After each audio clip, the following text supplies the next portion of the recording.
Madame, Monsieur, bonjour, bienvenue sur La Parenthèse. Nous sommes aujourd'hui le 12 août et c'est la journée internationale de la jeunesse. On le dit à satiété, la jeunesse constitue le fer de lance de toute société. Mais dans la pratique, quelle est la marge de manœuvre? Quelle est l'implication de cette couche sociale dans les programmes de développement? Le diagnostic semble identique dans nombre de pays africains. Seulement, il y a une nouvelle dynamique portée par les jeunes eux-mêmes manifestement décidés à changer le cours de l'histoire. On s'arrête un moment pour faire le débat. Mais rassurez-vous, on ne parlera pas que jeunesse dans cette émission. On parlera également de mode, et également, on va le dire ainsi, de gossip, people, de culture, mais bien évidemment de sport. Madame, Monsieur, la parenthèse est ouverte. Et comme d'habitude, c'est la minute de l'humoriste qui nous introduit dans cette émission. On était avec eux hier, c'est le De Jésus Comedy Club. On est à nouveau avec le De Jésus Comedy Club pour suivre, on va dire, ce sketch qui nous parle de géomètre.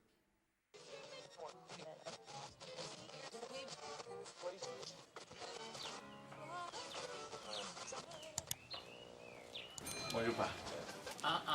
Oh, viens bien. Viens bien, wa. Wa. Oh, moi, je dois cambier, oui. Azotez, ouais, qu'on va mort. Ça t'es bien, produit à pas Oh papa, je suis géomètre. Agnete, Géomètre. tu es cabinet, tu es au carré. Oh, mon cabinet se trouve à Glasgow. Agnete, géomètre, tu vas cabinet, tu es non, classe, oui, viens. Pas Clément, tu es. Et pour l'agrément, nous sommes dans les courses au ministère. Viens bien, wa. Ana não plan bra ba ba tu bi si wo je ke a do fi be ame a joto tu e do ho ni o mo ko fi a Et comment Jojo? o si fi ale so portable ti ami so portable ti ama yo yan mi de ma se yan bi e ko ton je bo e san do fi e Mon ne faut pas te voir papa. a joto ni e do fi ne tin yo e se o metre ya bo ka o sun bo ku ti o metre si ko mo na mo te ma de o ma fi ku ma mele to bi du e e na wuri do ko mi lo ku be fi donc mais alors je marche il y a bien quand on dit voilà d'or pied bien tout est dans moins non moins non moins yo bien on se quoi on lui doit quand même mati me nous ni a jouer mo mi on ja amu ku je me to ni je o mettre wo a so to me ro imo bien Clément to to je o mettre wo o ti pour mi ku non blo yo o pied yo et o wuli me pe kan so me C'est une autorité. to autorité ko to autorité fa ku ma autorité les gars abi te ke mo ba du do a jouer no mo mi no ja amu ku je me o nun kan ti menu yo tu e do kun e ko ye wuri we a duro de je o meto ko da forte dimbo kuro mi bi tie we do kuro na bra su cabinet odo bra ya oblebe lo su o we ma ya ma ko yi ayo agrema a fu mi ko inde me mo prison wa te ko e amon ku je do do be me ya prison ne ya bi si ne go be ye ne e do so goro ya kakara do kun e yo a jo adu na jage yo e la yi ka to me mo je no bro me au type de o yan bi militaire on don ti o Django ayi ku ba ta do ko ko do fore me to yo e me ko to pe tere so esa mo pa se lo we ni me ye o sabi lu ko amu we do sin lo dia mo je mo ti chan we pere me le du gan bi dai o che bu kan don ko kan ba gaga de Kanji. ko ti to Kanji. on je lo to mi si be mo ye to konti e mo to o na me afin lo mi de no ìjọdá ibo e lo humbro me do pepere àwọn Ojo we ni odo si a. donc mais il faut veiller à ça Il y a pas de ni azona do pie be a joto we ni papa jo we ni odo. Lo yi we prison re lo kudo. Le ya mo prison lo kudo ni e. e me ya ori lo fi amu Jo we ni odo si a. Ya me ise ko lo aro ma o yan si a. Keke jo odo si a. Sa bi ma isu ni o plenu gide nu ni si a. On ja we ta ti. wa ga logo tu we yo no te po wa me so abonu we je o gudu na khrewe e bo wa ni e be yo oya. Le De Jésus Comedy Club dans le grand géomètre. Et ce plateau est déjà aux couleurs de femme. Eka, bonjour. Bonjour Raymond, bonjour aux téléspectateurs. Mylène, bonjour. Le grand géomètre. Ah, en tout cas, ils ont leur manière eux, de nous faire rire. Allez, Mylène Fanou, bonjour et bienvenue. Bonjour Raymond, bonjour aux téléspectateurs. Comment vas-tu? Je vais bien. Comme un charme, Ah oui, n'est-ce pas? oui. Et justement, ça se voit, n'est-ce pas? Merci.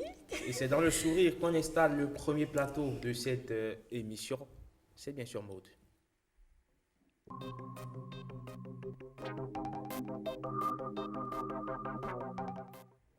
Maud s'intéresse aujourd'hui au tissu de soie. C'est bien cela, Rebecca. Tout à fait, Eman. Aujourd'hui, nous allons parler de la soie fluide, chic, légère, agréable et luxueuse. Elle est très prisée dernièrement et hyper tendancieuse. On l'aime bien. En tout cas, moi, je l'aime tout simplement. Il s'agit de la soie. Mais quelle est son origine? Quels sont les différents types de soie qui existent? Aujourd'hui, on vous dit tout avec notre styliste à double casquette. Beaucoup la connaissent sous la casquette de la journaliste, mais oui, elle est aussi styliste et créatrice de mode. Senan Wislong Libla, bonjour. Rebecca, bonjour. Comment vous allez? Je vais bien vous-même. Ça va? Merci d'être sur ce plateau. C'est un plaisir. Alors, je le disais tantôt, en tant que styliste, vous travaillez aussi la soie. Dites-nous, quelle est l'origine de la soie? La soie, à l'image du lin, du coton, est une matière textile naturelle, mais sauf qu'elle est d'origine animale, elle provient du cocon de chenille. Et dans le contexte, on parle de soie de cocon.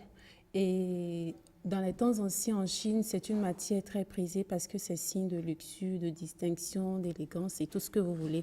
Maintenant, depuis quelques années, c'est revenu sous une autre forme avec des motifs imprimés. Voilà, tout le monde l'adopte un peu comme vous. D'accord. En clair, ce que vous avez mis, c'est de la soie. Ça, c'est de la mousseline de soie. C'est de la mousseline de soie. Oui. Et ceci? C'est un mélange de mousseline de soie et de soie. Et celui-là? Rien à voir. Alors, vous étiez en train de parler tout à l'heure de l'évolution. Est-ce qu'on Oui. peut avoir une idée de l'évolution de la soie jusqu'à présent? Les différents types de motifs qu'il y a. On ne va pas parler en termes de motifs, mais en termes de nature. Il y a le organza, ce que vous avez là avec les petits pois. Le organza de soie, beaucoup ne savent pas que c'est de la Le soie. Oui, ça Le m'étonne. organza Je savais de pas soie. que c'était de la Organza soie. de soie. Oui. Laissez-moi toucher, Rebecca. Tu me laisses toucher? Oh, bien sûr. Bon, c'est vrai que je ne peux pas porter. Mais tu peux toujours t'essayer, on ne sait jamais. Ça va donner quelque chose. Bon, je risque de briser la tenue, donc... C'est très joli, c'est Très- transparent. Il faut toujours porter quelque chose en dessous. C'est un peu comme la mousseline de soie. C'est transparent aussi. Et il y a le crêpe de soie, le satin de soie, pour ne citer que ceux-là qui sont utilisés habituellement dans l'industrie de la mode. Voilà. D'accord. Alors, ce qu'on a ici, Ça, c'est le crêpe. qu'on montre aux téléspectateurs, Oui. voilà. Ça, c'est... Le crêpe de soie. Ok, d'accord. Avec un motif imprimé, comme je le disais tout à l'heure. D'accord. Et souvent, c'est ce qu'on achète aujourd'hui. Il y a le crêpe à part et la mousseline. Donc, vous pouvez vous faire n'importe quoi avec les deux, ou l'un ou l'autre. Ok. Donc, on peut utiliser uniquement... On peut utiliser uniquement ça. Ok. Quand je prends par exemple votre exemple, vous avez fait la combinaison, l'habit même avec ça, Oui. et la mousseline avec la manche. Ok, d'accord. Et moi, j'ai utilisé par exemple la mousseline seule pour faire mon robe. Donc, c'est au choix, en fait. C'est au choix. Ok. Alors, parlez-nous à présent des différents modèles, des différentes tenues qu'on peut faire avec la soie. Il faut déjà dire que la soie est utilisée tant dans l'habillement que dans l'ameublement. Dans l'ameublement, on utilise la soie pour faire des rideaux, des coussins, un peu tout. Tout dépend de l'inspiration, de ce que vous voulez donner à votre cadre de vie. Et dans l'habillement, on utilise la soie pour faire tout. Des robes, que ce soit amples, serrées, des jupes, des hauts, des pantalons serrés, ou amples, des jupes paysannes, c'est aussi très joli. Bref, un peu de tout. Et les hommes aussi peuvent l'utiliser dans votre poche là, sur la poitrine, vous pouvez utiliser de la soie et mettre dedans. C'est vraiment joli. N'est-ce pas? On peut faire des cravates avec. Oui, on peut faire des cravates avec Je la soie. l'espère pour très Des prochainement, nuisettes, tout ce que vous voulez. Voilà. D'accord. Est-ce qu'on peut faire aussi des modèles genre haut avec paille comme on en a l'habitude? Oui, avec on peut les le autres faire. Ça, tissus? c'est très en vogue d'ailleurs. Beaucoup de gens le mettent. Il y a souvent une robe en bas et à n'importe quel moment, soit vous enlevez le paille ou vous laissez la robe ou vous faites les deux ensemble. C'est très joli. D'accord. Et parlons justement de cette manière de nouer. On vous invite à suivre cette vidéo et vous allez comprendre.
vient de voir là, Rebecca, quelques vidéos, Oui, enfin, et quelques modèles. de tenues faites à base de la soie, c'est bien ça, hein?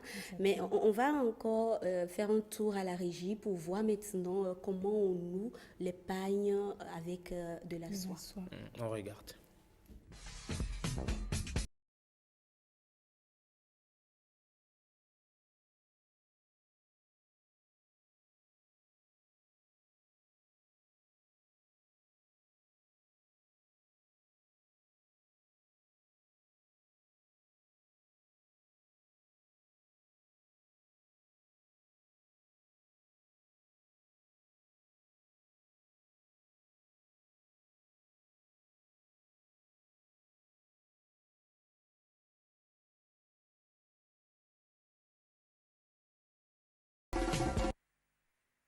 Alors, Sénan Wismond Libla, dites-nous, et à quelle occasion on peut mettre de la soie, par exemple? À toutes les occasions, c'est un peu comme le wax. Vous le portez quand vous voulez, aller à la piscine, au boulot, pour les robes de mariage, on peut utiliser la soie, tout. C'est adapté à toutes Aller à les la occasions. piscine, donc il y a des maillots de bain Oui, en soie. en soie, oui, voilà. Vous voulez demander quelque chose? Oui, est-ce qu'il y a des maillots vestes, de bain des pour costumes, hommes, des costumes en soie? C'est possible qu'il y en ait, parce que dans l'industrie de la mode, il y a un peu de tout, donc Il y a c'est un peu de possible tout. qu'il y en ait. Ça dépend juste de la créativité de Oui, chacun. voilà. Voilà. Alors, merci beaucoup à Sénan Wismond Libla. Vous êtes journaliste, vous êtes aussi créatrice de mode et styliste. Merci pour toutes ces précisions. C'est moi, Rebecca. Donc, c'est du tous en un. Ah Tout oui. ça en une seule personne. Oui. Alors, vous aimez du sport? J'adore faire le sport. Vous pratiquez quelle discipline? Je marche juste. Elle adore faire le sport, mais elle marche juste. En tout cas, C'est déjà du sport. C'est déjà du sport, marcher, c'est pas facile. C'est pas facile, vraiment. C'est un gros travail. Et vous adorez quel sport? Le foot, le basket, le hand? Vous adorez quel type de sport? Le volley. Le Parce que volleyball. c'est à la plage. C'est L'espace le est beach grand. volley. Voilà. Le beach volley, d'accord. C'est plus chic. genre, faut être sexy tout en faisant Voilà. le sport. Exactement, on aura Et on les deux saute. ensemble. Et Rebecca, c'est quoi ton sport favori? Handball. Le handball. Ouais. Le handball. Et Mylène? Je l'ai dit la saison dernière, Hein? je suis une vraie basketteuse. Le basket. Ah, Ah, si. ça. Évidemment, Et oui. J'aimerais bien voir. Et justement, on va rester dans le monde du basket pour accueillir Bruno Swali.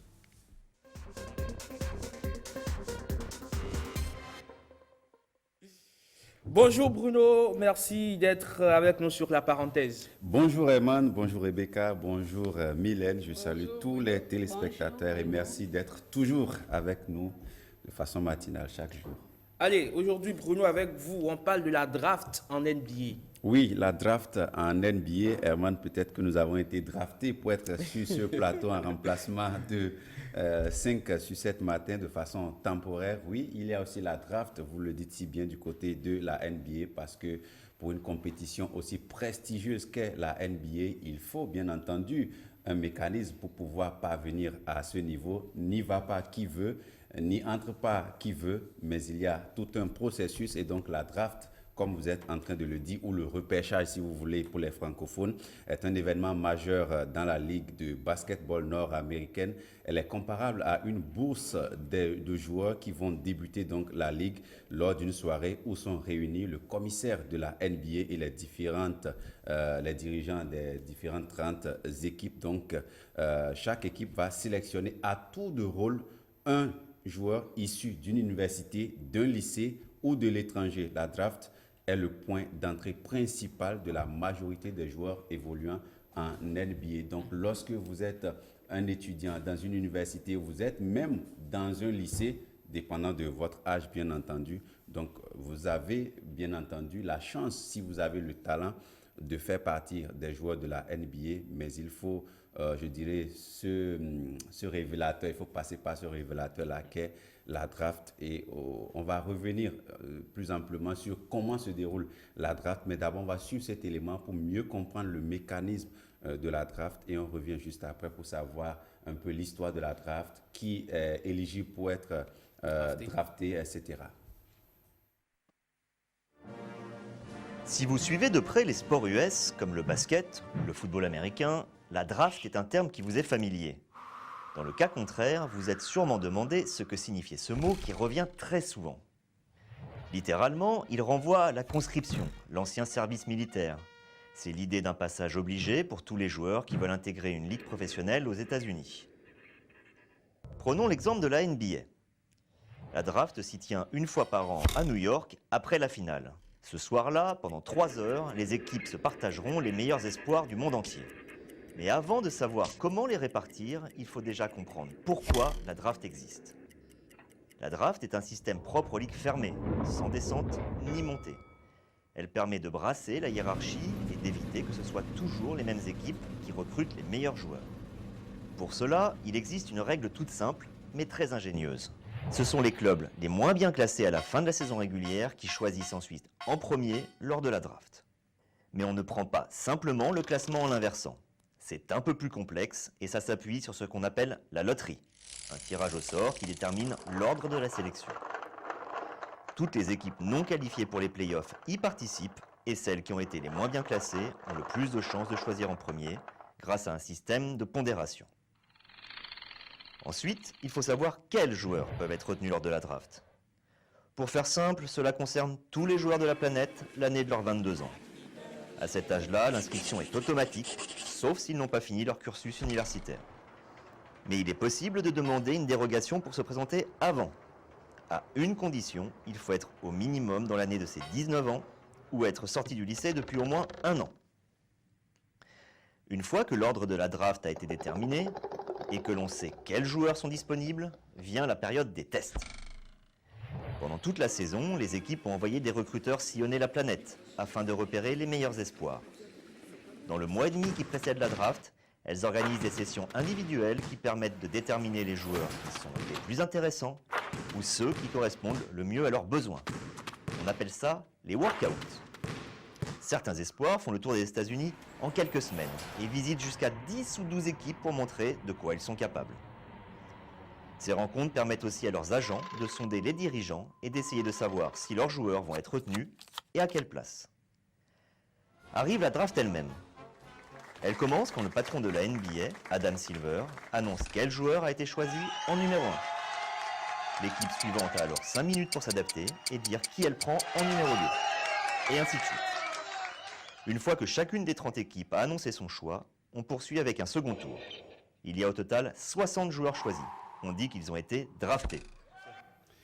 Voilà, Herman, donc lors de la draft, il y a les 30 équipes donc, qui ont la chance donc, de se taper des joueurs. Vous comprenez donc que c'est organisé de sorte que ce n'est pas parce que vous avez de l'argent que vous pouvez vous lever et aller. Ce n'est pas comme le mercato en football. Voilà, ce n'est pas comme le mercato en foot, mais ici, il y a la draft qui vous permet donc d'avoir des joueurs, de prendre des basketteurs. Mais juste, il faut dire qu'au niveau du classement, c'est organisé de sorte que les équipes les moins classées au niveau de la draft sont en fait les premières à choisir les joueurs, de sorte que ce soit équilibré. Parce que si déjà à la fin de la saison, vous êtes sorti peut-être premier ou champion de la NBA, qu'au moment de la draft, vous devez être le premier encore à choisir. Donc déjà, vous avez un effectif assez fort. Vous allez encore choisir les meilleurs. C'est comme quand on était tout petit, on jouait petit camp au quartier. Le premier à choisir a toujours la chance de choisir les meilleurs joueurs avec lui. Donc c'est un peu ça. Mais là-bas, donc c'est l'inverse. On commence par les équipes les moins classées dans la sélection des joueurs. Maintenant, quand vous venez au premier tour de la draft et que vous n'êtes pas sélectionné, vous avez la chance d'un second tour pour vous faire donc drafter. Alors la draft est organisée à la fin du mois de juin, généralement, donc 2 semaines après les finales de la NBA. Donc chaque équipe dispose initialement de 2 choix répartis sur 2 tours, comme je le disais, pour sélectionner les joueurs universitaires et mondiaux qui se sont inscrits. Le choix de draft est fréquemment inclus dans les échanges de joueurs et il est courant de voir donc une équipe disposer de plus de 2 choix lors d'une draft. Les joueurs n'ayant pas achevé leur cursus universitaire, donc ainsi que les joueurs qui sont des étrangers, peuvent également s'inscrire jusqu'à la mi-mai, donc à une condition qu'ils aient plus de 19 ans. Donc c'est important. Le jour de la draft, bien entendu, il faut avoir déjà plus de 19 ans et qu'ils aient quitté un lycée depuis plus d'1 an. Donc, il y a aussi l'ancienneté dans le lycée qui compte. Donc, une fois déclarés, ils ont jusqu'à une semaine avant l'événement pour se retirer. Donc, vous avez encore le choix de vous retirer si vous ne vous sentez pas assez prêt pour pouvoir participer à, je dirais, ce concours-là. Donc, une fois, Donc, toutefois, depuis 2018, donc, la NCAA donc, a envisagé de permettre aux autres joueurs non draftés également de se faire repêcher d'une manière ou d'une autre ou de revenir les années suivantes. Ça veut dire que ce n'est pas parce que vous avez échoué cette année que vous ne pouvez pas vous représenter une autre année. Vous pouvez bien entendu le faire. Alors, il y a les 14 clubs qui n'ont pas pu participer au play-off de la NBA qui se voient attribuer les 14 premiers choix lors de la draft pour pouvoir permettre à ces clubs-là d'effectuer de bons choix pour étoffer leur équipe. Voilà, au niveau peut-être des autres clubs lors de la prochaine saison. Donc, il faut également dire au niveau de l'éligibilité des joueurs que seuls les joueurs qui ont accompli un cursus universitaire peuvent être draftés. Et ça, c'était la règle jusqu'en 1970. Mais après, ça va changer. Ça va être, je dirais, beaucoup plus élargi. Donc, le règlement a été amendé. Et puis, la procédure judiciaire engagée contre la NBA par Spencer Haywood, qui devait jouer en American Basketball Association, faute de pouvoir être admis en NBA. Donc, ce procès-là a un peu changé les choses. Et donc, depuis 1971, même les étudiants non diplômés et ayant des difficultés financières sont également admis parce qu'ils peuvent avoir le talent, mais financièrement, ils ont eu des problèmes peut-être pour achever leur cursus universitaire. Donc, on ne devrait pas regarder ça pour les frapper parce qu'ils ont un talent à vendre au niveau du basketball. Maintenant, puisqu'on est avec les femmes sur le plateau, il faut quand même parler de la participation des dames à la draft pour ne pas les frustrer. Alors, il y a eu 2 dames qui ont été dans l'histoire draftées, donc la sélection de Denise Long en 1969 par les Warriors de San Francisco, mais elle a été annulée plus tard, donc malheureusement. Il y a également eu Louisa Harris qui a été sélectionnée par le Jazz de la Nouvelle-Orléans en 1977 et qui a renoncé à jouer avec les hommes aussi en raison d'une grossesse. Donc voilà les 2 dames qui ont été draftées. Donc il y a une qui a été, je dirais, draftée d'abord, puis annulée, mais l'autre qui a été draftée, mais qui a dû à un moment donné renoncer à cause de la grossesse et de la maternité. Voilà un peu... Peut-être qu'il y en a eu des dames... Non, donc voilà. Bon, peut-être que Mylène, qui se réclame être une basketteuse de rang international, va peut-être se faire drafter, sait-on jamais? Oui. Ah, mais il va falloir jouer au championnat national. Oui, il faut jouer au championnat national. Il faut aussi être, soit... On a peut-être quelqu'un qui a manqué d'être drafté et qui sera sur le plateau. Ah oui, qui a manqué d'être drafté. Voilà, les gens comprendront quand ils verront sa taille, tout et tout. Ah, oui. Mais c'est une compétition vraiment intéressante. C'est un moment vraiment fort pour le basketball. Et voilà, il y a eu de grands joueurs qui sont passés par la draft et qui ont été draftés avec succès. Et je pense que c'est aussi ça qui fait la beauté du basketball américain quand on sait que c'est vraiment l'élite qui évolue là-bas. Donc, lorsque vous êtes à l'université ou au lycée et que vous voulez vous faire drafter, là encore, vous venez à la draft, c'est vraiment la crème de la crème. C'est les meilleurs des universités parce que c'est organisé de sorte que, Herman, même au niveau des universités, il y a des championnats, des compétitions interuniversitaires qui s'organisent et au cours desquels déjà, il y a des détections qui sont faites et qui sont proposées parfois par les universités lors de la draft. Alors Bruno, je m'en voudrais de ne pas recueillir son avis sur ce sujet. Oui, venez.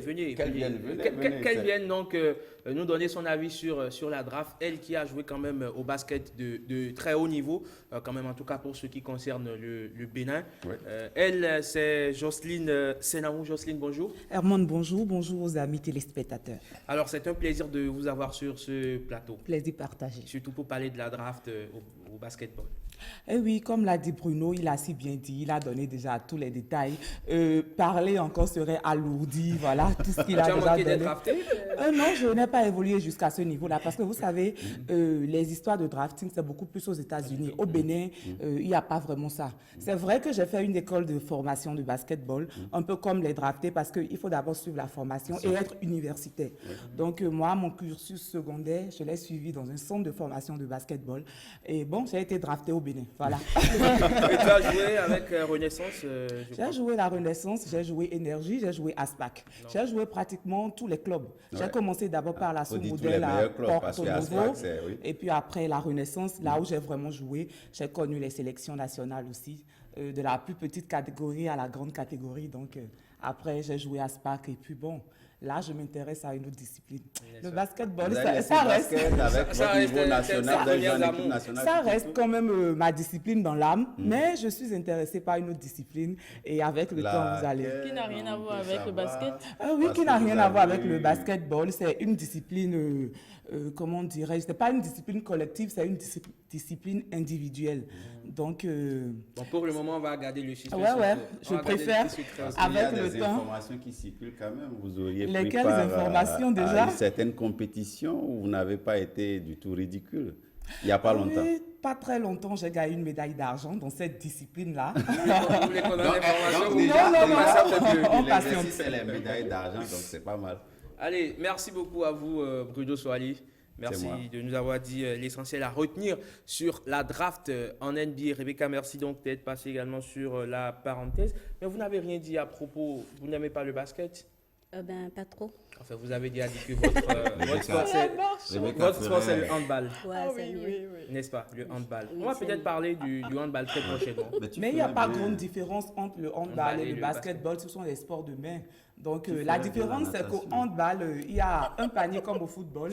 Il y a un filet comme au football. Et au basketball, il faut être un peu grand. Donc, tirer dans le panier en haut, mais bon, il n'y a pas une grande différence puisque ce sont des sports de main. Moi, je lui propose la natation.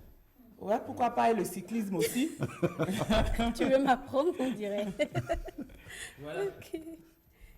Merci beaucoup, Rebecca Kenyaoundé. Merci également à vous, Bruno Soali. Allez, vous le savez, sur la parenthèse, on décortique tout ce que grand-mère nous avait dit et qu'on ne comprenait pas. Et c'est dans Parade de grand-mère.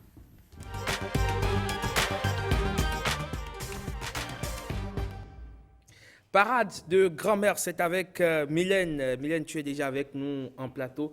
Ne fais jamais ci, ne fais jamais ça. Grand-mère nous l'a toujours dit. Oui. Alors aujourd'hui, j'ai sélectionné pour vous deux belles maximes. On nous dit qu'un enfant ne doit pas voir la nudité de ses parents. On nous dit également qu'un enfant ne doit pas se mirer de risque d'être privé d'argent de poche. Deux maximes qui vont en quelque sorte ensemble et Jocelyne, on en aura forcément besoin bientôt. Il faut qu'on sache si nos enfants peuvent se mirer et également si nos enfants peuvent voir notre nudité plutôt. Donc aujourd'hui, je suis avec notre sociologue Didas Tossou. Bonjour. Bonjour. Donc vous nous expliquez déjà en premier, ça vient d'où? On ne doit pas laisser un enfant se mirer de peur qu'il ne soit privé d'argent de poche. Merci beaucoup, encore une fois. Je crois que quand on parle de miroir, vous savez, le premier miroir d'un enfant, c'est sa maman. Le premier miroir d'un enfant, c'est sa maman. Après sa maman, c'est son papa. Et c'est après, les deux, l'environnement. Quand je dis l'environnement, c'est peut-être les enfants de la maison ou là où vous vivez, tout ça. Donc, dès que l'enfant commence à regarder dans le miroir, c'est tout comme c'est magique. C'est comme c'est magique et cela a des conséquences. Et je vous ai dit toujours ici que lorsque grand-mère parle, c'est parce qu'elle fait des expériences. Alors, quand l'enfant regarde dans un miroir, il y a un reflet. Il y a un reflet et l'enfant se voit dedans et pense que c'est lui, il faut aller toucher, il cherche à toucher. Mais en le faisant, il y a d'autres conséquences. Je vais vous donner une. Vous savez que dans nos villages, là, nos puits là, n'ont pas de magel. Oui. C'est des choses comme ça, et on met des bois juste pour protéger. Oui.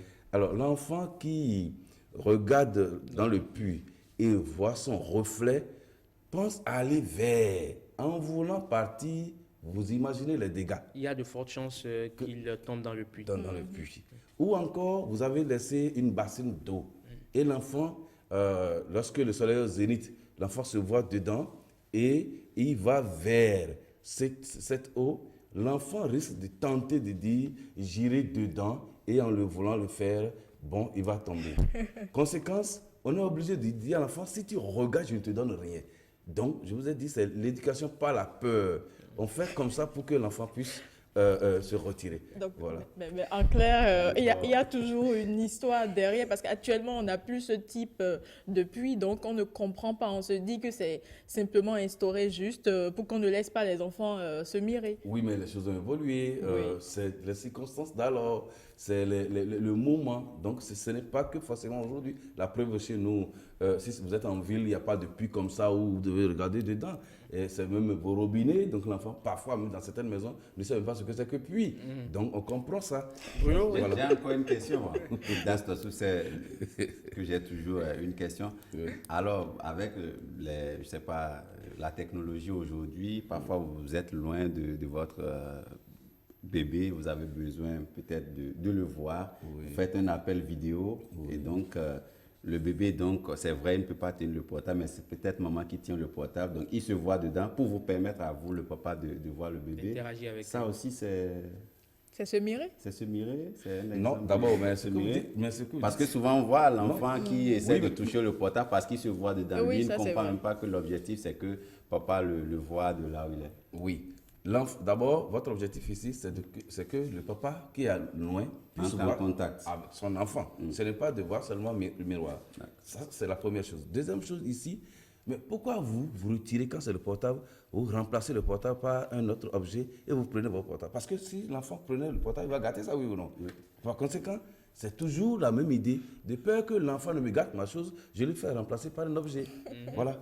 Donc, c'est parce qu'on n'avait pas la possibilité de changer le portable qu'on est obligé de laisser le portable à l'enfant. Et parfois, on achète des pacotilles, on remet à l'enfant et j'ai...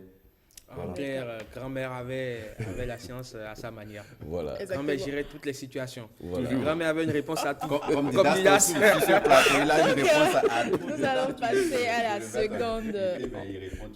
Tu le toques. En clair, Didas a suivi sa formation auprès de grand-mère. Et je pense d'ailleurs qu'il nous faut de ce type de personnes, hein, sinon on court à la dérive. Et on passe à la seconde maxime qui concerne toujours les enfants. Un enfant ne doit pas voir la nudité de ses parents, de sa maman comme de son papa. Pourquoi? Voilà. Là encore, vous savez, les enfants sont des pots de colle. Vos enfants, dès qu'ils commencent à changer et à vouloir marcher, sont des pots de colle. Vous êtes à la cuisine, vous avez votre enfant. Vous êtes aux toilettes, vous avez vos enfants. Vous êtes au salon, vous avez... Quelle que soit la personne, quel que soit ce que vous le mettez, 2 ou 3 secondes, l'enfant vous rejoint. Alors, est-ce qu'on peut cacher la nudité à l'enfant? Oui, parce que cela aussi a des conséquences. Grand-mère nous a dit ceci. L'homme ou la femme, parfois, n'est pas dans les conditions nécessaires. Alors, si je suis à la douche, par exemple, et que l'enfant vient là-bas, parfois l'enfant veut rester sous moi, je vais laver, l'eau qui coule de ma tête tombe sur l'enfant. Si je ne suis pas dans les conditions et que, par exemple, l'enfant vient vers moi et que l'eau tombe sur l'enfant, mais ce n'est pas les mêmes choses. Vous comprenez un peu les conséquences. Moi, je suis en train de faire partie des saletés spirituelles et l'enfant subit. Ce n'est pas bien grand-mère vu que si l'enfant vient là, il y a problème. Mais attention, les choses ont évolué. Là, je mets un peu de bémol. Les choses ont évolué. De temps en temps, il faut faire surprendre votre enfant par votre sexe. C'est-à-dire quoi? Je suis à la douche et je demande à l'enfant, va me chercher ce pain de savon-là et tu m'envoies. L'enfant vient me voir et il s'en va. Si l'enfant est étonné, ce n'est pas grave, je lui dis, va me chercher. Pourquoi? Quand vous serez malade, qui est-ce qui viendra à votre secours? Si de temps en temps, on ne permet pas à l'enfant de connaître mon sexe, le jour où je serai malade, il ne viendra pas à mon secours. Il faut les premiers secours avant même d'appeler chose. Et même pour me laver, il faut mes enfants. Mais ça, est-ce que c'est, je ne sais pas, c'est aux enfants en bas âge, est-ce qu'il ne faut pas attendre que l'enfant soit quand même adolescent? Non, mais écoutez, à un certain âge donné, il faut quand même prendre soin, il faut la pudeur quand même. Donc, quand nous parlons de la nudité, ce n'est pas que l'enfant qui a déjà 13 ans, 15 ans, vous allez encore vous mettre nu devant. Non, ce n'est pas ça. Mais un enfant de 5 ans, 6 ans, on peut toujours lui montrer la nudité parce qu'on a besoin de lui. Quand vous piquez que ça qui est là, c'est votre enfant qui est là. Mais moi, je veux bien comprendre. Oui. Donc, les mères, il y a des mères qui se douchent ensemble au même moment que leurs enfants. Donc, il ne faudrait pas, c'est bien ça. Oui. Des mères vont, elles vont dans la douche avec leurs enfants. Le temps que vous êtes dans les conditions nécessaires, dans les bonnes conditions. Et comme je ne sais Qu'est-ce pas que vous mettez dans bonnes conditions? Je n'ai pas bien compris. Je vous ai dit, je me suis préparé avec peut-être une tisane. Je suis en train de vouloir me dégager de certaines saletés spirituelles. Est-ce que je vais contaminer mon enfance?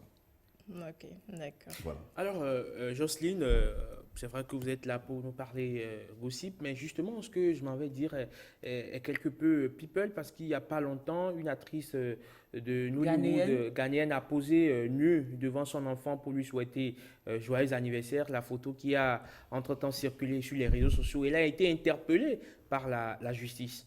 Tout à fait, elle a été interpellée par la justice ghanéenne parce que ça fait quand même trop de présenter sa nudité comme ça à tout le monde. À la maison avec son enfant encore, ça passe. Comme l'a dit Didas, quand vous êtes à la maison avec votre enfant, dès que vous avez une situation délicate, la première personne qui vient à votre secours, c'est votre enfant, avant même d'appeler le secours extérieur. Donc, habituer les enfants à la nudité, moi, je partage la vie, mais afficher la nudité au grand public avec son enfant, il y a un tic là, je pense que la justice ghanéenne a bien fait de quand même taper du poing sur la table pour que beaucoup de personnes n'imitent pas cette dame-là, parce que bon, on a vu les images, c'était pas des images insoutenables, mais c'est pas des images à encourager, parce que afficher sa nudité comme ça au grand public avec son enfant, l'enfant a un avenir, donc ça pourrait entacher par la suite, plus tard la vie de l'enfant. Quand c'est sur Internet. Alors Bruno, un enfant qui voit la nudité de ses parents, ça ne fait pas un peu bizarre pour vous? Ouais, ça fait quand même un peu bizarre, hein, parce que voilà, vous savez, peut-être Didas va mieux l'expliquer, quand un enfant naît, à un moment donné, il y a des questions bizarres que les enfants vous posent. Parfois, l'enfant vous demande comment il est né. Ça n'a rien de bizarre.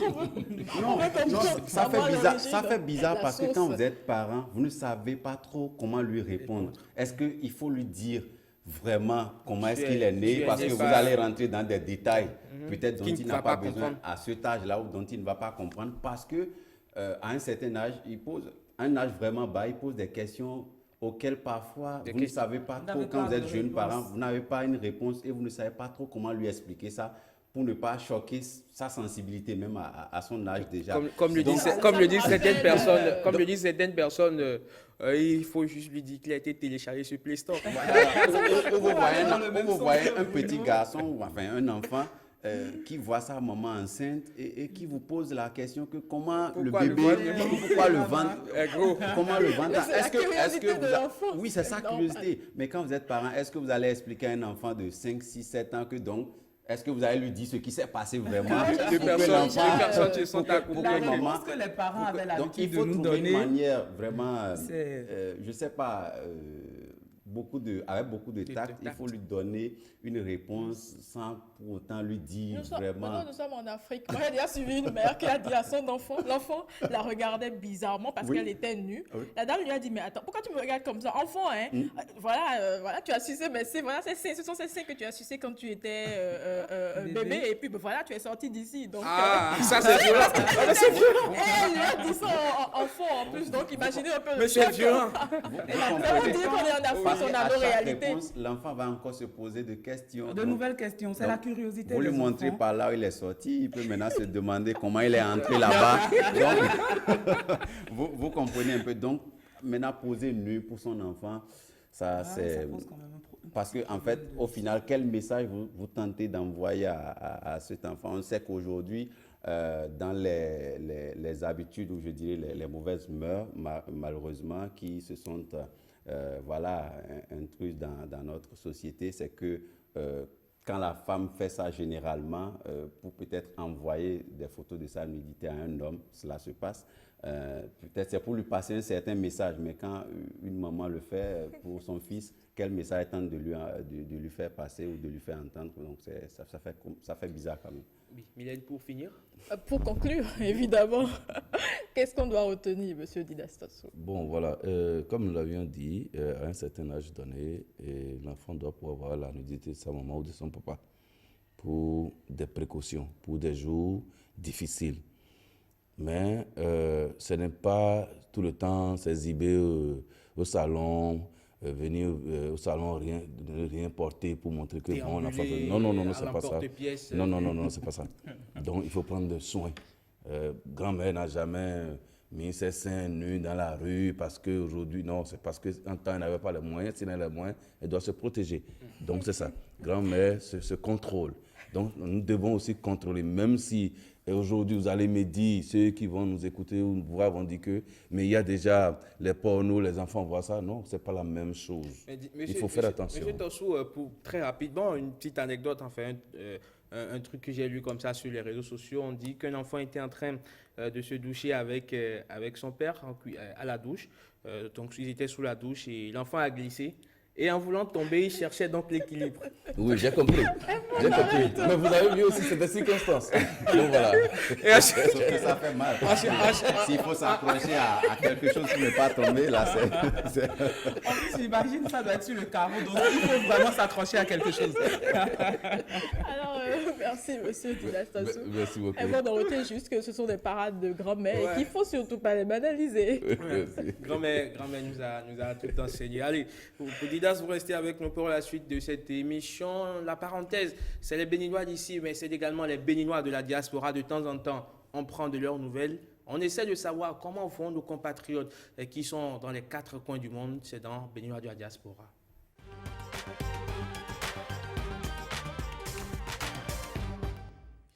Et aujourd'hui, nous parlons de Degla Aoweji, qui est un Béninois qui vit en France depuis 2002. C'est Ariane qui l'a repéré pour nous sur la carte du monde.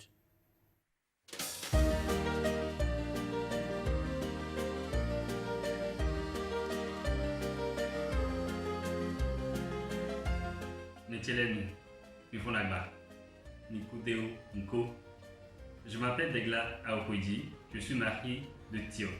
Tio, c'est un village qui se situe dans le département des Collines, au centre du Bénin.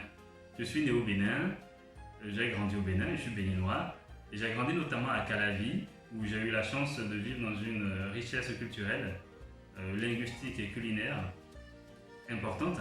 Et tout cela a contribué à l'homme que je suis actuellement. À un moment donné, après mon bac, je suis parti du Bénin, je suis venu en France, où j'ai continué mes études. Aujourd'hui, je suis en France. Et pour continuer mes études en métrologie en qualité dans un premier temps, après j'ai fait un master en production industrielle et management où j'ai appris toute la rigueur nécessaire pour développer des process industriels qui sont et des outils qui sont associés à ces process industriels. Aujourd'hui, je travaille dans une entreprise qui fait de l'ingénierie acoustique haut de gamme et qui produit des enceintes audio très design et avec un son de très haute qualité. Et cette transition, elle a été difficile dans un premier temps parce que moi je suis venu juste après le bac, j'avais 18 ans et j'étais jamais allé aussi loin de mes parents. Et je suis venu en France, il faisait 7 degrés quand j'ai atterri à l'aéroport Charles de Gaulle. Moi qui n'avais pas connu des températures en dessous de 25 degrés, enfin, je donne juste l'ordre d'idée. Venir dans un pays où il fait 7 degrés, même si je m'étais déjà préparé par rapport à ça, ça fait quand même un choc. Et venir dans un pays où prendre les transports pour aller d'un point A à un point B, alors que c'est des notions que je n'avais pas du tout, donc prendre le RER, le métro, ensuite le train pour arriver à ma destination finale le premier jour qui était Nancy, c'était assez nouveau pour moi. Et c'est là où j'ai eu besoin aussi de trouver la force dans tout ce que j'ai vécu. J'avais vécu en étant enfant pour continuer à vivre, continuer à gagner en maturité, tout en étant ouvert aux nouvelles choses que j'apprenais, aux nouvelles cultures que je pouvais découvrir. Et donc j'ai dû apprendre à me prendre en main tout simplement, hein, à vivre seul, à me faire à manger et à développer les compétences pour lesquelles j'étais venu ici. Donc à travers mes études. Et c'est assez intéressant et ça a forgé aussi la personne que je suis aujourd'hui et à faire tout ce que je fais dans mes différentes activités. Le Bénin me manque beaucoup. L'iyampilé, par exemple, un mets que je mangeais souvent au Bénin. Le bruit du mortier avec les pilons qui pilent l'iyam pour à la fin savourer la saveur de ce délicieux mets qui m'a accompagné de mon enfance jusqu'à l'âge adulte. Et même maintenant, quand je vais au Bénin, je mange plusieurs fois l'iyampilé et je le mange aussi avant de partir pour garder de bons souvenirs et de belles énergies en repartant du Bénin. Après, c'est pour dire globalement que le Bénin me manque. La terre où j'ai grandi, j'y garde un fort attachement à cette terre-là et par la pensée. Et en effet, je suis loin géographiquement et par la pensée, je garde un attachement fort. Il n'y a pas un seul jour où je ne pense au Bénin. Si je dois citer un autre mets qui me manque aussi beaucoup, c'est tout simplement le gari. Gari au pliplipo. C'est quelque chose que je mange ici quasiment tous les jours quand j'en ai et quand j'ai du stock. Et quand je vais au Bénin, la première chose que je remplis dans ma valise, que je mets dans ma valise, c'est du gari et du pli-pli. Et je peux tout laisser, mais il faut absolument que je ramène du gari et du pli-pli. Et même aujourd'hui, ma fille qui est née en France, elle adore manger du gari et du pli-pli. Et elle suivait le stock avec moi. Dès que ça commence à finir, elle appelle Mémé pour lui dire « Attention, il y a notre stock qui finit, donc dès qu'il y a une occasion, il faut nous en envoyer. » Donc c'est quelque chose que j'ai toujours mangé quand j'étais petit et que je mange par plaisir. Rien que de mettre de l'eau sur du gari et de boire l'eau qui est au-dessus avec l'acidité du gari, c'est tellement délicieux. Et sans sucre, je l'aime bien nature. Et ça, c'est quelque chose qui me manque beaucoup quand j'en ai plus. Et c'est pour ça que je fais le maximum d'efforts pour en avoir toujours avec moi. J'aime bien aussi du télibo avec du menthe, ça c'est génial. C'est quelque chose que je ramène aussi beaucoup et que j'aime pas acheter ici, parce que la qualité de ce que j'achète ici n'est pas exactement la même que celle que la qualité que je peux voir au Bénin. Et c'est pareil pour le gari. Et quelque part, je me suis éloigné du Bénin, géographiquement. Je retourne toujours au Bénin une fois, voire 2 fois par an. Mais par la pensée, je suis toujours au Bénin.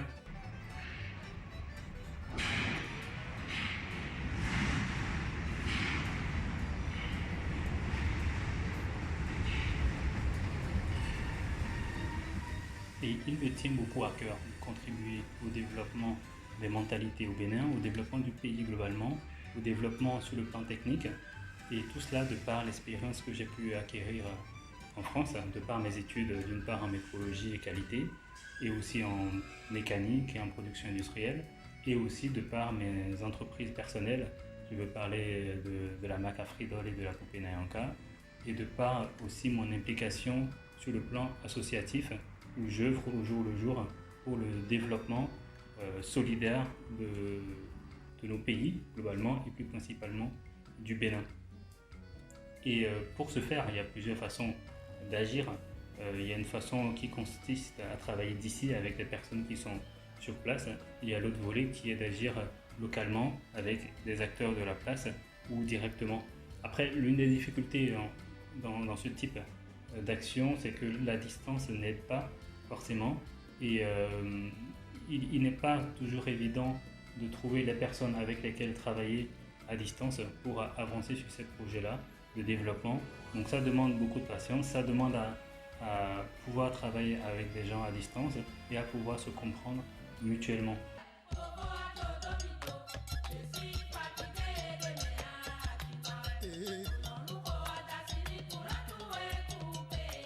J'ai toujours un attachement fort au Bénin à travers les chansons que j'écoute, à travers les chansons de Sabouran Danialou par exemple, ou de Toron Stan, qui sont en effet de grands philosophes qu'on ne met pas assez en valeur parce qu'il suffit d'écouter leurs chansons pour apprendre beaucoup de choses.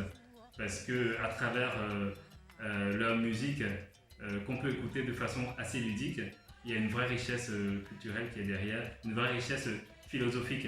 Donc je suis loin du Bénin géographiquement et dans mon cœur j'y suis toujours et tout en étant ouvert à de nouvelles possibilités, à de nouvelles cultures pour créer le monde d'aujourd'hui et le monde de demain.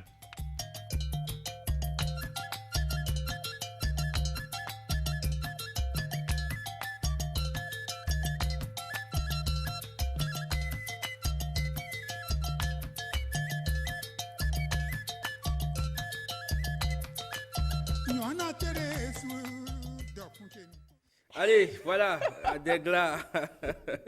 Degla Aouwedi, voilà, béninois qui vit en France depuis 2002.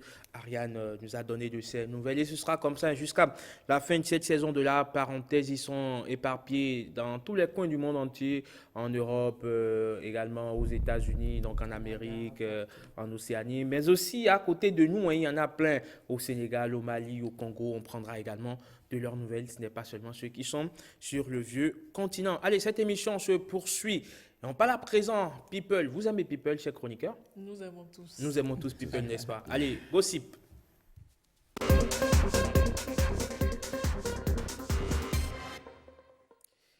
Gossip, tu seras avec Jocelyne? Oui, ce sera avec moi. On va parler un peu de l'actualité sur la toile, l'actualité, la vie People. privée des stars. Allez. Et Gossip, oui, dites-nous, c'est quoi Gossip? En réalité, Gossip, ce sont des rumeurs, des informations et surtout le buzz, comme vous l'aimez bien, le buzz sur la vie privée des personnalités, des stars à travers le monde entier. Et Bruno nous dira, lui qui maîtrise si bien l'anglais, que c'est de l'anglicisme, n'est-ce pas? Ouais, c'est ça, ouais, le buzz. Je crois que ça doit dire commérage, ouais, affairage. Affairage, Quackpato. En clair, on veut faire quackpato. Donc, ensemble, on va faire quackpato. Alors, on installe le quackpato, donc voilà. C'est ça même. Alors, tu nous dis qu'aujourd'hui, c'est le 12 août, ça fait exactement 1 an qu'il nous a malheureusement quittés. Celui-là qui se fait appeler le Dai Shikan, le président de la Chine, donc le premier des Chinois, Didier Arafat. Et oui, 12 août 2019, 12 août 2020, ça fait exactement 1 an, 12 mois donc que nous a quitté voilà, Didier Arafat, cet artiste-là qu'on ne présente plus. Didier Arafat qui quand même pendant 33 ans de vie sur cette terre a marqué son passage. Parce que quand on parle de Arafat, ce n'est plus ivoirien, ce n'est même plus africain, c'est voilà, mondial, c'est un artiste interplanétaire comme on le dit. Ah, et puis, vous êtes allé sur d'autres planètes pour voir qu'il est là-bas aussi. Oui, j'ai fait quand même le tour des planètes. Arafat, je vous dis, il est présent sur toutes les planètes. Aussi, voilà, sur Vénus, sur tout ce que vous savez. En tout cas, elle en parle avec tellement d'émotions. Parce qu'à la base, je suis chinoise. Vous comprenez? Je suis une fan de la Yorogang. Je suis même dedans. Vous avez les expressions, allez-y. Donc voilà, je n'aimerais pas rappeler les conditions dans lesquelles il est décédé. Voilà, il est décédé suite à un accident de moto. C'est un passionné des grosses motos. Et puis voilà, c'est comme ça qu'il est parti un 12 août. C'était la Tabaski il y a 1 an. Donc, c'était au soir de la Tabaski. Il est allé fêter avec ses amis musulmans. Et après, ils ont décidé de faire une partie de moto. Et c'est comme ça que l'accident est arrivé. Et on a perdu Didier Arafat. Avant de nous plonger voilà, dans les célébrations de 1 an de décès de cet artiste, parce qu'en Côte d'Ivoire et à travers le monde entier, il y a des commémorations, voilà, des événements, des célébrations qui vont se faire partout, surtout en Côte d'Ivoire. Et avant ça, je vous propose de suivre ce clip de DJ Mix qui rend hommage à l'artiste Didier Arafat.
Voilà donc un très bel hommage de DJ Mix qui donc, a fait une très belle reprise d'un morceau de Arafat, justement. Tout à fait, je crois que c'est le morceau 8500 volts de Arafat, une belle reprise de DJ Mix. DJ Mix qui fait la fierté des Béninois à travers le monde entier parce qu'à la base, DJ Mix c'est un Béninois. Donc Émile Sofonou, voilà, de son vrai nom, il a rendu hommage à son ami. C'est Béninois. C'est normal, merci que même localiser le nom de famille, la région d'origine. Voilà. Et puisqu'il s'agit de Papatoya, puisqu'on est dans le commérage même, DJ Mix et Arafat, ils étaient de très bons amis. Ils ont fait les 400 coups ensemble, ils partageaient les mêmes passions, la musique, pas la moto. Les 400 coups, oui, bon, ils aimaient les mêmes femmes. Voilà. Ah bon? Ça, c'est une parenthèse dans la parenthèse. On parle de Papato, on fait le commérage. Allez, on continue. Voilà. Pour commémorer les 1 an de décès de DJ Arafat, il faut dire qu'en Côte d'Ivoire, il y a eu une forte mobilisation et il y a déjà... de la Chine, hein? Oui, de la Chine, de la Yorogang même. Donc, ils ont émis le vœu d'ériger sur le lieu même de l'accident une statue immortalisant DJ Arafat.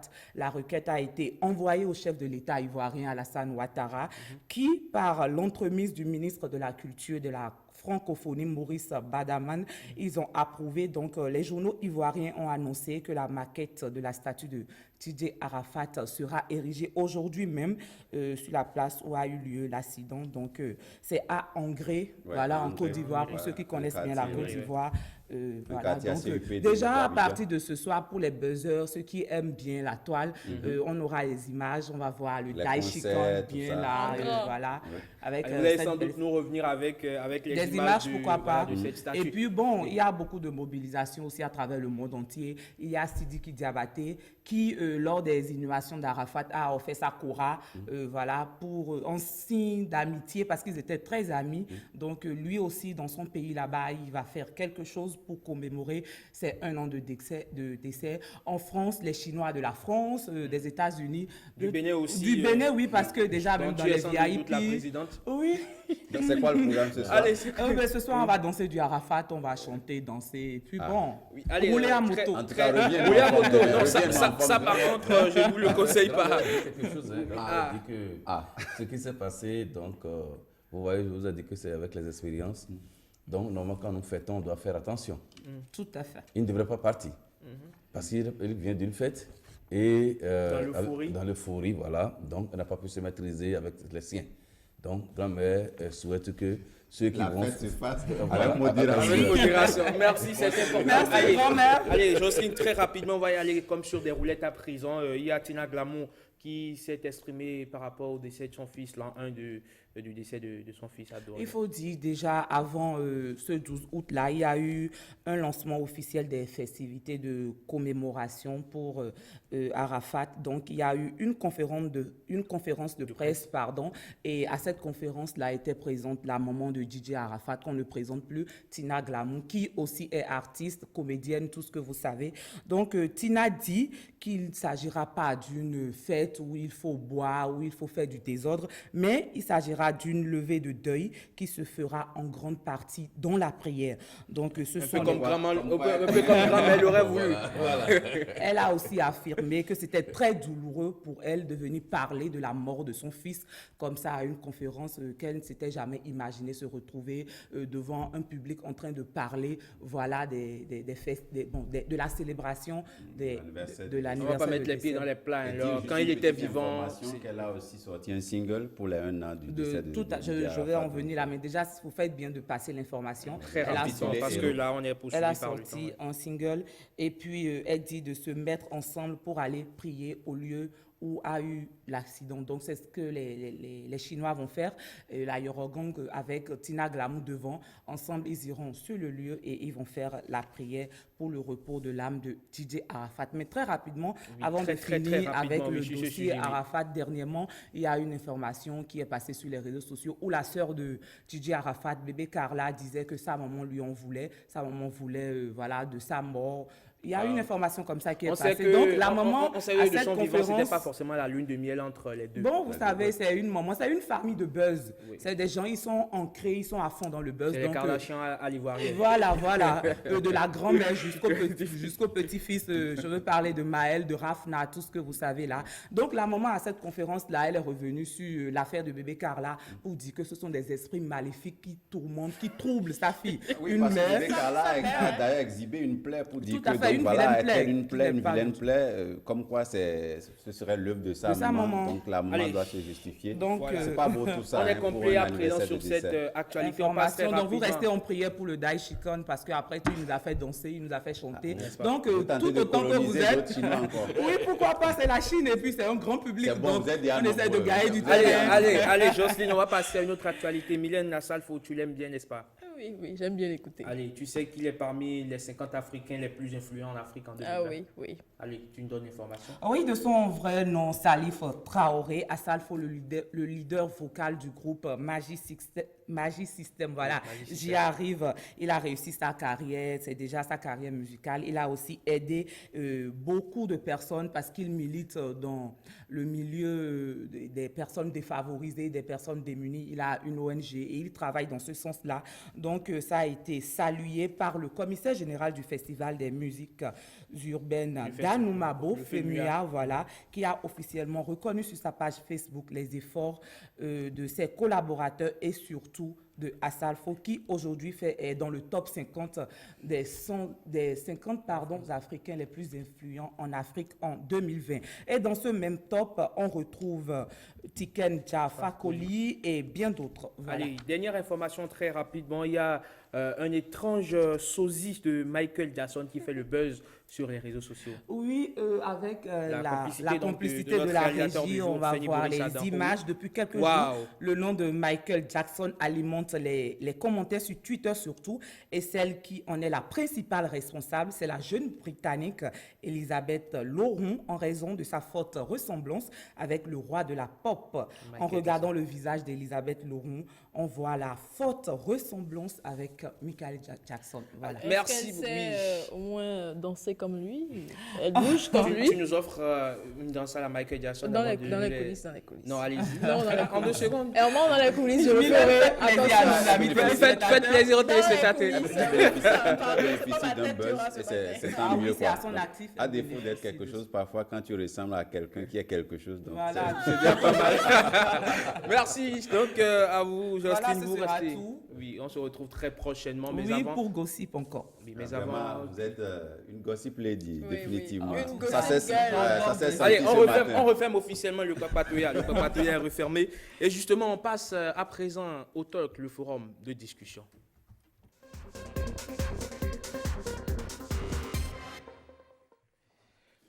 Alors, j'en parlais justement à l'entame.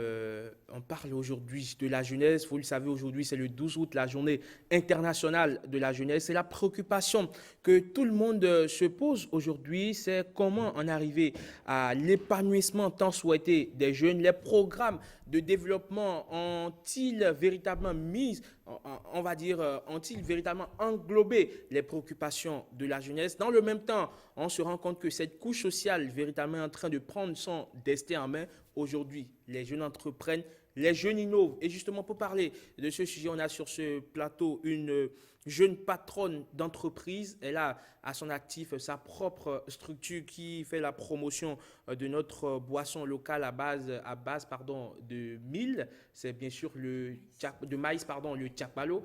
Margaret Salako, bonjour. Bonjour. Merci d'avoir accepté notre invitation. Merci.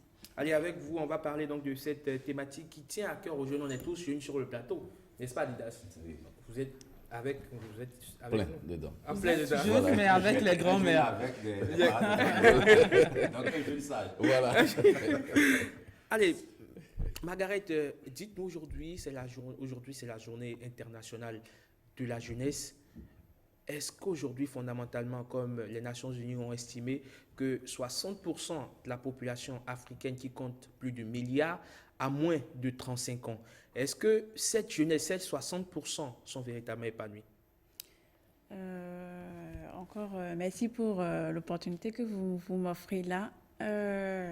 si la jeunesse africaine est épanouie, je dirais simplement qu'elle n'est pas encore épanouie telle que ça devrait l'être. Parce que dire non tout de go, c'est comme si on écartait tout ce qu'il y a là. Parce que moi, j'ai toujours une logique, il ne faut jamais balayer l'acquis qui est là. Il faut plutôt l'améliorer chaque fois pour avancer. Mais dans un contexte mondial, global, on dira que ce n'est pas encore ce que ça devrait être. Et selon vous, qu'est-ce que cela devrait être? Ce que ça devrait être, c'est que tous les jeunes Africains devraient pouvoir déjà satisfaire à leurs besoins vitaux. On parle de classification des besoins d'un être humain, donc les besoins vitaux, pouvoir bien se soigner, bien se nourrir, bien se vêtir. Et ensuite, ça c'est le fondamental, hein, le basique, passer aux besoins d'épanouissement. Épanouissement, c'est faire un peu plus que ce qui vous fait vivre tous les jours, on va dire. Donc, pouvoir s'offrir des vacances, par exemple, se faire plaisir quand on en a envie, ça suppose déjà que l'on a fait le basique, le vital, en fait. Et je dirais dans ce sens-là qu'il y a encore du travail à faire. Allez, il y a encore du travail à faire pour cette jeunesse. Jocelyne, est-ce que vous partagez cet avis? Tout à fait, je suis d'accord avec vous. Il y a du travail à faire, mais comme l'a dit si bien Madame Salako, il ne faut pas balayer du revers de la main ce qui est déjà acquis, ce qui est déjà là. C'est vrai que la jeunesse aujourd'hui, elle n'est pas à 100% épanouie, elle n'est pas à 100% ce qu'elle doit être, mais des efforts se font parce qu'aujourd'hui déjà, tous les jeunes essayent d'entreprendre. C'est déjà ça. Cette jeunesse active-là. Donc, voilà, il y a quelque chose qui se fait et dans les jours à venir, ce sera meilleur. Allez, Bruno Soili, vous faites partie, vous êtes en plein donc, dans cette jeunesse que je sais vous souhaitez qu'elle soit autonome, qu'elle soit indépendante, qu'elle soit mieux épanouie. Mais aujourd'hui, est-ce que comme la plupart, on va dire, des gens, vous voyez aujourd'hui que la jeunesse est en train de prendre son destin en main? Oui, je dirais qu'il y a un élan, ça, le renier serait faux. Il y a un élan maintenant, c'est combien de temps ça va prendre pour pouvoir véritablement décoller. Mais il y a un élan, comme je l'ai dit, si nous prenons l'environnement béninois, depuis un certain nombre d'années, on entend parler de la promotion des startups. Les jeunes sont beaucoup plus encouragés maintenant à prendre leur destin en main, à ne pas attendre un emploi de l'État, à ne pas attendre un concours d'entrée à la fonction publique, à ne pas écrire « j'ai l'honneur par-ci, par-là », mais à prendre leur destin en main. On a vu des tournées de nos ministres qui ont véritablement vulgarisé ce projet-là, qui est très cher au gouvernement du président Patrice Talon et qui pousse les jeunes à ne rien attendre forcément de l'État, mais de pouvoir se prendre en main, de pouvoir décider pour eux-mêmes, parce qu'à un moment donné, vous ne pouvez pas attendre l'État. L'État ne connaît pas individuellement tout le monde. L'État est là pour tout le monde, mais l'État ne connaît pas individuellement tout le monde. L'État ne connaît pas forcément le jeune qui est à Nati Tengu, qui est à Tangueta, qui est à quelque part, je ne sais pas, à Grand Popo, à Plaroué. Mais donc, à un moment donné, il faut que ce jeune-là, par exemple, décide pour lui-même. Mais tout dépend souvent de l'environnement, en fait. Donc, je pense que le plus gros boulot pour l'État, c'est de donner des orientations aux jeunes et de favoriser l'environnement pour eux. Si les orientations sont données et que l'environnement est favorisé, je pense que il n'y a pas de risque pour ces jeunes-là de décider pour eux-mêmes. Vous prenez des pays comme la Chine aujourd'hui, on sait que la technologie, l'agriculture sont des domaines qui sont véritablement porteurs. Donc, c'est des domaines dans lesquels l'État a véritablement beaucoup fait avancer les choses, où quand vous allez pour entreprendre, vous n'êtes pas trop taxé, vous n'avez pas trop de redevances vis-à-vis de l'État, etc. Donc, vous pouvez vraiment, vous faites votre petit chemin là-bas. Et donc, je pense que globalement, il y a un élan. De plus en plus, on a des jeunes aujourd'hui qui innovent. Cette innovation, par exemple, il y a quelques années, on n'aurait pas imaginé que le tchakwalo qu'on prenait au bord de la voie à 25-50 francs quand on a soif, après avoir pris un atassi, pour un jeune ou une jeune pourrait se lever et labelliser cela. Ça n'a l'air de rien du tout, tellement c'est banal parce que c'est de notre culture, mais de là que des jeunes prennent la décision, par exemple, de labelliser cela pour en faire un truc sérieux. Et je suis sûr que d'ici des années, je vous encourage d'ailleurs, ça pourra devenir plus que ça pourra devenir peut-être une boisson que peut-être les Burkinabés recherchent, les Maliens recherchent, si ce n'est pas déjà le cas, que les Nigériens recherchent, etc. Donc l'élan est là et donc il va falloir juste persévérer avec l'accompagnement de l'État. Alors Didas Tasso, vous êtes sociologue, donc vous observez le fonctionnement de la société. Et lorsqu'on interroge aujourd'hui la configuration de notre société, est-ce que les jeunes véritablement, est-ce que ce n'est pas, on va dire, une petite frange qui semble comprendre l'enjeu aujourd'hui et qui milite pour son autonomisation? Merci beaucoup. Je crois que c'est vrai. D'abord, il faut se poser la question de savoir quand est-ce que la jeunesse comprend qu'elle doit se prendre en charge. C'est ça la question. Est-ce que c'est quand j'ai le bac? Est-ce que c'est quand je finis l'université que je commence à me chercher? C'est ça la situation. Sinon, tout ce que l'État fait, nous comprenons que c'est très bien. Il faut encourager, il faut renforcer. Mais la jeunesse elle-même ne sait pas quand est-ce qu'elle est jeune. Quand est-ce que je suis moi-même? D'abord, c'est qui un jeune? C'est qui un jeune? Oui. C'est ça la situation. Oui, aidez-nous à élucider la question. Le jeune, c'est quelqu'un déjà à partir de... Moi, je dis à partir de 15 ans déjà, je suis jeune. À partir de 15 ans, l'enfant est jeune. Il peut commencer à réfléchir. Je n'ai pas un ado à 15 ans. Non, commençons pas à dire jeune, 15 ans, parce que le jeune, vous voyez ce qui se passe aujourd'hui, quand vous rentrez dans les questions sentimentales, vous voyez un jeune, il dit quoi? Un 15 ans, il est quoi? Il a déjà pratiquement une femme. Quand est-ce qu'on va parler de jeunesse? C'est ça. Donc, moi je dis à partir de 15 ans déjà, l'enfant doit pouvoir réfléchir pour dire où je vais. Ensuite, surtout qu'à 15 ans aujourd'hui, les gens ont le bac. Ont le bac. Eh oui. Voilà. À 17 ans, 20 ans, déjà, c'est la licence. Il est déjà en master. C'est quoi? J'en connais un à 21 ans qui a déjà 2 masters. Bon, voilà. Wow. Il va en faire quoi? Il va en faire quoi? C'est pourquoi je dis, il faut qu'on cherche à savoir quand est-ce que l'enfant se remet en cause pour dire, vraiment c'est la jeunesse, je dois me prendre en charge. Alors, on a sur ce plateau Margaret. Margaret, dites-nous, vous, votre histoire est toute particulière parce que vous n'avez pas vécu au Bénin. Vous êtes revenu donc de l'extérieur. Comment est-ce que cela s'est passé? À quel moment vous avez senti le coup? Vous vous êtes dit, bon, écoutez, je quitte mon confort de l'Occident, je rentre au pays pour pouvoir développer mon propre business. Quand on sait que la plupart du temps, c'est le mouvement inverse qui est souhaité par cette jeunesse. Les gens veulent quitter leur pays d'origine avec le mirage de l'Occident. J'ai vécu au Bénin. Ensuite, je suis allée continuer poursuivre mes études. J'avais déjà un premier master ici de l'École nationale d'administration et de magistrature. Et j'étais partie en France pour faire une thèse en développement. Parce que moi, le développement, c'est ma filière de prédilection. Parce que c'est bien beau de critiquer, mais à un moment, en fait, il faut se responsabiliser. On ne va pas remettre notre avenir, notre destinée dans la main des autres, des développeurs, entre griffes encore, parce que c'est des détails et des détails. Alors, je pars de là pour amener ça à moi-même. Après mes 2 masters en France, il était question pour moi de poursuivre encore. Et j'ai regardé en fait comment ça se passe. Vous savez, monsieur Didas a parlé tout à l'heure de à quel moment est-ce que la personne, le jeune, intègre dans sa tête qu'il doit être épanoui. En fait, il y a un élan, une émulation chez nous et c'est une erreur en fait. Parce que inciter les gens à accumuler des diplômes, en fait, avec le monde anglophone, vous savez, c'est complètement 2 mondes à part. C'est-à-dire que c'est ce que tu sais faire concrètement dans ta vie. C'est pas juste avoir un quitus qui fait office de ce que tu sais faire. Et le diplôme n'est pas le laisser-passer. Non, ce n'est pas tout. Il est bien beau d'en collectionner, c'est honorable. Mais concrètement, qu'est-ce que ça apporte dans ta vie? On n'a pas les diplômes pour les accrocher au mur de chez soi, admirer. Après, concrètement, qu'est-ce que ça t'apporte? Ou inscrit dans un CV qui sera aussi long que le bras. Voilà, c'est cela. Et on en a plein aujourd'hui. Moi, quand je suis rentrée, j'ai été choquée de voir toute une jeunesse. Je prends des nouvelles d'une personne A, elle a fini, elle est à la maison. B, elle a fini. Toute une jeunesse, en fait, c'est choquant. Et moi, en fait, je suis une Africaine dans l'âme.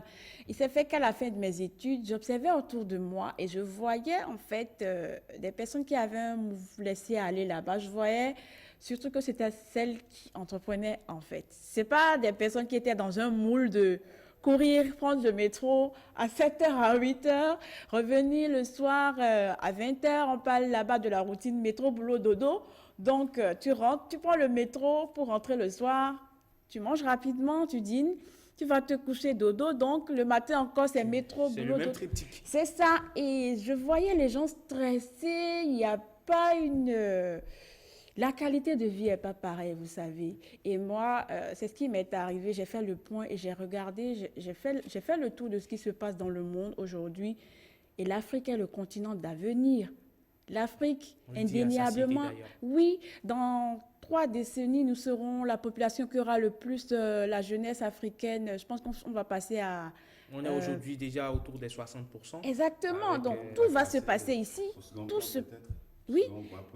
Oui, tout se passe ici. Mais alors, pour que ça change, il faudrait que nous nous prenions en main. Moi, ça a été un déclic, en fait, que j'ai eu aux 2 niveaux, parce que entre-temps, j'étais venue faire un stage professionnel ici pour mon 2e master là-bas, et j'ai vu aussi que, en fait, il y a tout à faire chez nous, sinon tout à refaire. Mais qui refait? C'est nous. C'est nous qui refaisons ce qui est à nous, en fait. Et je pense que c'est ce déclic-là qui doit commencer, et très tôt, comme M. Didas le disait. On doit revoir même le contenu des programmes scolaires. C'est-à-dire que on ne nous programme pas à créer, mais on nous programme à demander. Oui, et non seulement ça, ce que nous acquérons comme information et comme connaissance, ce n'est pas toujours ce dont nous avons besoin. On a besoin de savoir ce que c'est que le cui-cui, de savoir ce que c'est que le yovo-doko, enfin les beignets. C'est les choses de chez nous. Récemment, je disais sur un forum entrepreneurial, il faudrait que nous apprenions à produire ce que nous consommons et à consommer ce que nous produisons. Nous connaître, nous, en fait. Vous, aujourd'hui, vous employez combien de personnes dans votre structure? On est encore tout petit. On va dire 5 personnes à peu près. 5 personnes sorties déjà du chomage. Oui, c'est quelque chose. C'est déjà quelque chose. Oui, et aussi, ce que nous essayons de faire, c'est de trouver une parade entre l'ancienne génération. On a 2 mamans, si on peut le dire ainsi, et 3 moins jeunes, parce que, comme le disait Faisant Plia, c'est au bout de l'ancienne. Voilà. Je pense que c'est un flambeau que nous devons nous transmettre. Donc, nous le prenons de chez nos mamans, nos grands-mères. Nous l'avons et nous le tendons à la génération future. Et tout ce que nous faisons aujourd'hui, c'est pour que le lendemain de nos enfants soit meilleur et qu'ils ne soient pas forcément obligés d'aller rester, quelquefois obligés de s'expatrier, de tout supporter en fait chez les autres pour avoir une vie épanouie. Alors, Jocelyne, quelle doit être la conduite à tenir de cette jeunesse qui, on va le dire, semble déjà prendre le taureau par les cornes? C'est déjà ce que dit Margaret, déjà très tôt, savoir ce que l'on veut faire et entreprendre. Parce que c'est vrai, les diplômes, c'est bien. Mais entreprendre, est-ce que c'est facile? Ce n'est pas facile, mais il faut déjà commencer. Il faut déjà commencer et c'est déjà ça la base. Donc, commencer, se jeter dedans et puis après, voilà, évoluer. Allez, Didas, oui, comment on fait? Bien, merci beaucoup. Je crois que après son exposé, je crois qu'il faut qu'on se repose encore d'autres questions. Qu'est-ce que moi, mes parents pensent de moi? C'est aussi des questions comme ça. Le parent qui veut que tout le temps, on dise mon enfant a un master, mon enfant a un doctorat, tout ça, c'est après qu'on... En fait, on est dans un contexte sociologique où le mythe du diplôme existe. Voilà, donc même si l'enfant veut aller quelque part, un enfant qui dit, moi je dois aller au lycée à Calabi ici. Le parent dit, non mais moi je suis professeur titulaire, mon enfant ne peut pas aller dans un lycée, ou encore quelque chose, non, on va me dire que je n'ai pas pu supporter mon enfant, je n'ai pas dépensé. Non, ce n'est pas master, ce n'est pas doctorat. Mais je vais vous dire quelque chose, et vous allez voir dans la vie, ceux qui sont fonctionnaires souffrent plus qu'un soudeur. Un soudeur. Moi, je le vois toujours. Enfin, un artisan. Un artisan. Voilà. Il est à son propre compte. Lui, il trouve au moins 500 par jour. Vous attendez 30 jours pour prendre combien, je ne sais. Donc, je crois qu'il vaut mieux qu'on dise, en dehors de ce que le jeune doit se prendre en charge, il faut que ceux qui sont devant nous, ceux qui vont tendre le flambeau, puissent savoir que ce n'est plus leur temps. Aujourd'hui, les choses ont changé. Voilà. Bruno, pour finir, avant de boucler avec Margaret, on va boucler la boucle. Je crois que le débat est vraiment très intéressant. Mais déjà dit que cette jeunesse, moi je me plais toujours de donner l'exemple du Ghana que je connais très bien. C'est que les jeunes, en fait là-bas, les parents n'ont même pas la mentalité de l'enfant doit forcément aller à l'école loin. Je ne dis pas que c'est pas bon d'aller loin à l'école, c'est bien beau, c'est bien bon. Mais déjà, on apprend l'enfant déjà au cours secondaire. D'accord, de commencer par entreprendre déjà. Donc, vous le voyez, les élèves, il va au cours le matin, généralement, les soirs, c'est repos. Donc, il s'occupe de quelque chose. Et déjà, au niveau universitaire ou même en fin de cours secondaire, il se prend en charge, il commence déjà à être autonome et c'est parti. Voilà. Allez, à Margaret, pour finir sur, on va dire, sur cette problématique d'une importance capitale. Oui, en fait, ce que Bruno vient de dire, c'est juste de responsabiliser l'enfant tôt, très tôt. On lui apprend à se prendre en charge. Et par exemple, nous, dans notre équipe, on a des personnes qui sont encore dans le cursus scolaire, mais ça leur permet d'avoir un revenu. Déjà, en étant enfant, enfin, au collège, au lycée, et de pouvoir savoir intégrer qu'ils peuvent seconder leurs parents. Ceux-là, quand ils vont finir le baccalauréat, par exemple, ils n'auront pas forcément, ils se diront pas, bon, j'attends encore que mes parents me donnent 500 000 francs pour aller commencer un cycle de licence ou de master et tout ça. Et pour finir, je dirais simplement qu'il faut vivre en fonction de son époque, il faut s'adapter. Les années 80, ce n'est pas les années 2020. Mais allez, c'est une très belle conclusion. Merci beaucoup, Margaret. Vous restez avec nous pour la suite de cette émission. Et c'est d'ailleurs la dernière phase de bouquet final, ce que mes chroniqueurs adorent si bien.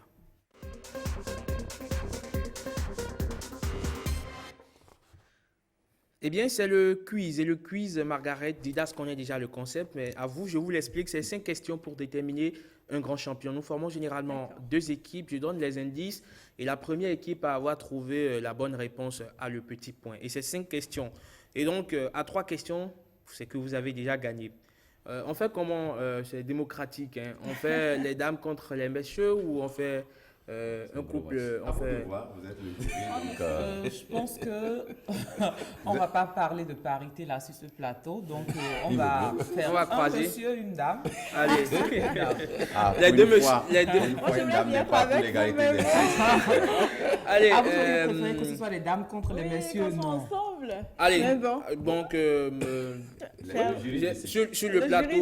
sur le plateau, j'ai... Mais naturellement, ça s'est dessiné là. N'est-ce pas? Oui. Allez, les 2 dames contre les 2 messieurs. Voilà. Alors, qui suis-je? Qui suis-je? Je suis né le 13 mars 1939 à Covey, dans une fratrie de 13 enfants après mon baccalauréat. Ganti.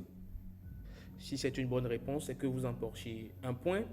Et malheureusement, c'est une mauvaise réponse. Après mon baccalauréat de philosophie en juillet 1959, je pars pour Bordeaux, où j'obtiens un diplôme d'études politiques en 1962. À partir de 1964, c'est à Paris que j'obtiens une impressionnante moisson de diplômes. Licence en droit public, CAPA, certificat d'aptitude à la profession d'avocat. Diplôme d'études supérieures de droit public et également diplôme d'études supérieures de sciences criminelles. Je suis un personnage important de l'histoire politique du Bénin. J'ai participé activement aux travaux de la conférence des forces vives de la nation de février 90. Vous ne l'avez pas. Et le dernier indice, je suis un ancien président de la Cour constitutionnelle du Bénin. Un ancien président de la Cour constitutionnelle du Bénin. Maître Robert Dossou. Allez, les applaudissements tout droit pour Bruno. Allez, deuxième. Qui suis-je? On a encore 2 minutes. Qui suis-je? On va aller très rapidement. Ou que suis-je, j'allais dire. Première plante oléagineuse au monde. Je suis une culture stratégique pour de nombreux pays tropicaux. Mon expansion rapide génère de nouvelles questions de recherche dans de nombreux domaines, non seulement agronomiques, mais aussi environnementaux, socio-économiques et politiques. J'ai fait l'objet d'un développement plus volontariste au Bénin à partir du règne du roi Guézo. La noix de palme, le palmier à huile. Le palmier à huile. Le palmier à huile.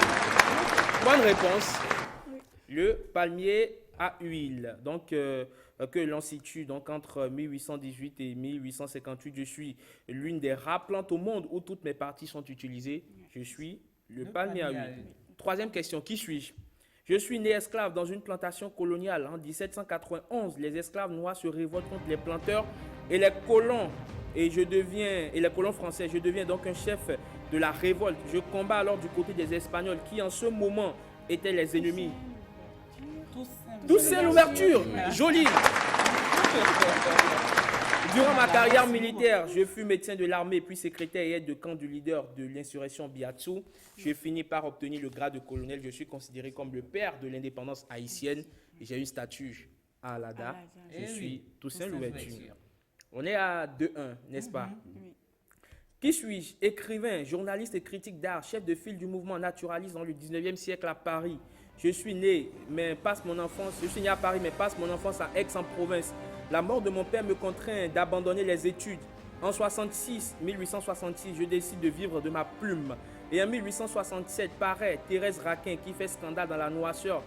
Victor Hugo? Mauvaise réponse. Dans La Noirceur et le caractère dépravé de ces personnages.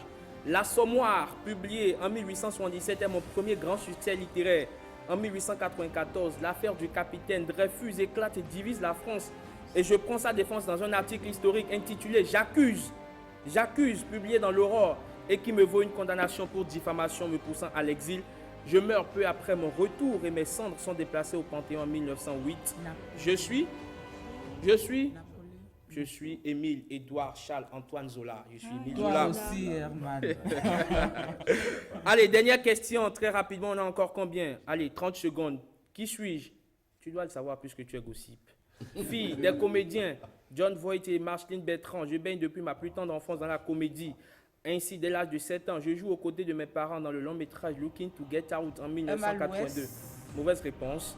J'ai joué dans de nombreux films, dont Destin violé en 2004, Wanted en 2008 et surtout Monsieur et Madame Smith. Je suis l'ex-compagne de Brad Pitt. Angelina Jolie. Allez, messieurs. On a perdu Angelina Jolie. Voilà, donc, bravo, parfait équipière. Messieurs, les dames vous ont battu. Ah ouais. De toutes les façons, les femmes ont pris le pouvoir. Hein. Merci donc à vous. Merci Margaret, merci Didas, merci également Jocelyne Bruno. On se retrouve très prochainement. Madame, monsieur, merci de nous avoir suivis depuis 7h. Prenez le rendez-vous demain, quand il sonnera très exactement 7h. D'ici à là, portez-vous très bien parce que vous le savez, sans vous, nous n'existons pas.